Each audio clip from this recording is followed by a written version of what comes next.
এত অপমুট কেন? এতদিন পরে দেখা যাচ্ছে কথা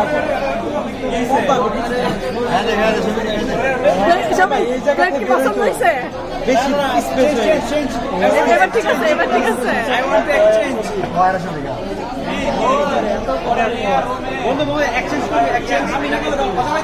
না মন্দির, ও মন্দির মন্দির রোজা লাগিয়ে খাচ্ছিস কি জন্য তুই?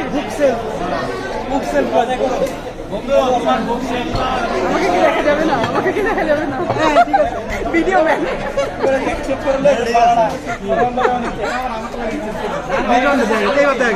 সুন্দর হয়েছে, সুন্দর হয়েছে। এই আল্লাহ, এই টুকাইটা যদি তোর বয়ফ্রেন্ড আবার পাগল হয়ে যাবো তো। বয়ফ্রেন্ড এমনিও পাগল।